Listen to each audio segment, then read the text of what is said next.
Hello everyone, সবাই কেমন আছেন? পৌমান্না দাস ব্লগে আপনাদের অনেক স্বাগত। আজ শনিবার বিকেল এখন 4:30 বাজে। তো বর আজকে তাড়াতাড়ি স্কুল থেকে চলে এসছে, কারণ বাচ্চারা বাড়ি চলে যাচ্ছে আর একদিন পরে রাখি পূর্ণিমা। তো সেই কারণে তাড়াতাড়ি স্কুল থেকে চলে এসছে। আর বোর্ডিং স্কুলে তো থাকতেই হয় বেশিরভাগ সময়, সকাল 9টা থেকে বিকেল 5টা। আর এমওডি থাকলে তো আর বলার কথাই নেই, সকাল 6টা থেকে রাত্রি 8টা অবধি থাকতে হয়। আর আজ যেহেতু 70% বাচ্চারাই বাড়ি চলে যাচ্ছে, সেহেতু ও আর স্কুলে না থেকে ঘরে চলে এসছে।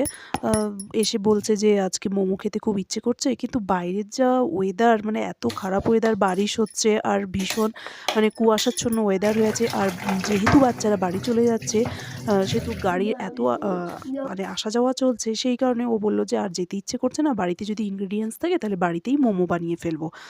তো আমি বললাম ঠিক আছে। তো দেখলাম যে সমস্ত ইনগ্রিডিয়েন্টসই আছে, তাই ও একটু বাঁধাকপি কুচিয়ে নিল পেঁয়াজ কুচি, আদা কুচি, রসুন কুচি, আর সয়াবিনের গুঁড়ো ছিল না। সয়াবিনটাকে ভিজিয়ে দিয়েছিল, গোটা সয়াবিন ভিজিয়েছিল, তারপর সেটাকে মিক্সার গ্রাইন্ডারে দিয়ে গুঁড়ো করে নিয়েছে। তারপরে এই যে মোমো স্টাফিং রেডি করে নিয়েছে। তারপরে এই যে মোমো বানানোর জন্য এই ছোটো ছোটো করে লেচি কেটে সেটাকে লুচির মতো করে বেলে তার মধ্যে স্টাফিং ভরে নিয়েছে। ভরে নিয়ে এক এক করে এবার বয়েল করতে বসিয়ে দেবে। ব্যাস, তাহলে রেডি হয়ে যাবে মোমো। এবারে মোমোগুলোর সাইজ অনেকটাই ছোট হয়েছে, তবে কোনো ব্যাপার নয়, স্বাদটাই মেন কথা। তবে খুব যে বাড়িতে মোমো বানিয়ে থাকি তা নয়, মাঝে মধ্যে বানানো হয়ে থাকে শখে আহ্লাদে। তো যাই হোক, তোমরা কারা কারা ঘরে মোমো বানিয়ে খাও অবশ্যই কিন্তু জানিও আমাকে।